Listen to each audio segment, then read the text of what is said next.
বা রাতে বেড়াল ডাকলে কেমন জাপটে ধরতিস আমাকে, আর কেমন গুটি সুটি মেরে শুয়ে থাকতিস আমার কোলে। তখন আমি তোকে বলতাম, ভয় কি বাবা, এই তো আমি।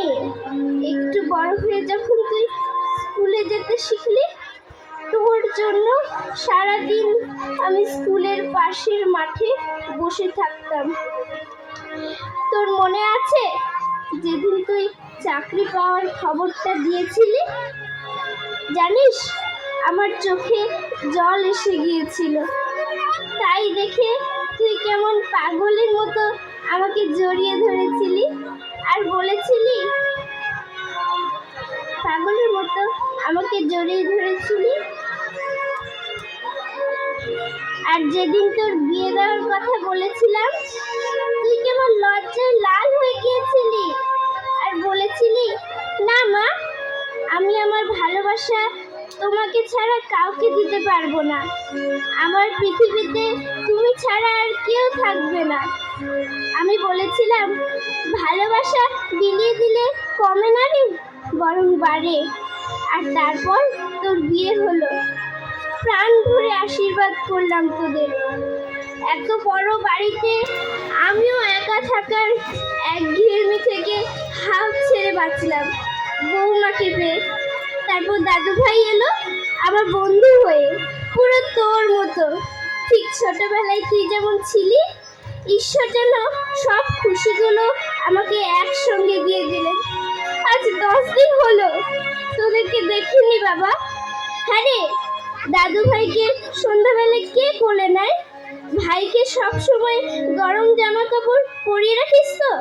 আর তুই খাওয়ার পরে মুড়ি গুঁড়ো খাস তো? বৌমার কোমরের ব্যথাটা বোধহয় একটু কমেছে। আমার খুব কষ্ট হচ্ছে বাবা এখানে তোদের কথা ভেবে। কি করব বল? সারা জীবন তোকে আগলে রাখার অভ্যেস দে। কবে আসবি বল না বাবা আমাকে নিতে? এখানে আমার মন টিকছে না। এখানে অনেক লোক আছে, কিন্তু আমার চোখ তো তোর পথে বাবা।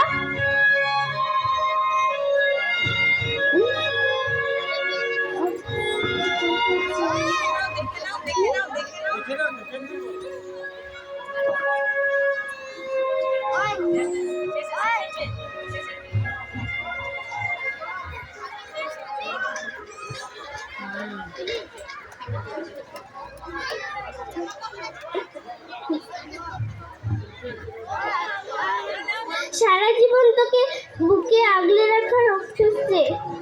এখন আমাকে বুকে না পারিস, অন্তত বাড়িতে একটু জায়গা দে না বাবা। তোর অত বড় বাড়িতে কত জিনিস, সেখানে এই বুড়িটার একটু ঠাঁই হবে না বাবা? আর যদি নাই পারিস, তাহলে এখান থেকে নিয়ে আমায় সেই জায়গায় রেখে আয় যেখান থেকে কেউ কোনোদিন ফিরে আসে না। কেউ কোনোদিন ফিরে আসে না। কেউ কোনোদিন ফিরে আসে না। বাবা মা আমাদের ছোট থেকে বড় করে তাদের সবটা দিয়ে, তাই আমাদেরও উচিত বৃদ্ধ বয়সে তাদের দেখাশোনা করা।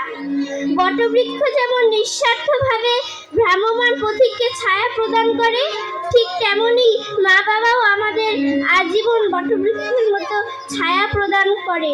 তাই বৃদ্ধ বয়সে তাদের স্থান বৃদ্ধাশ্রম নয়, বাড়িই হওয়া উচিত। কণ্ঠে আমি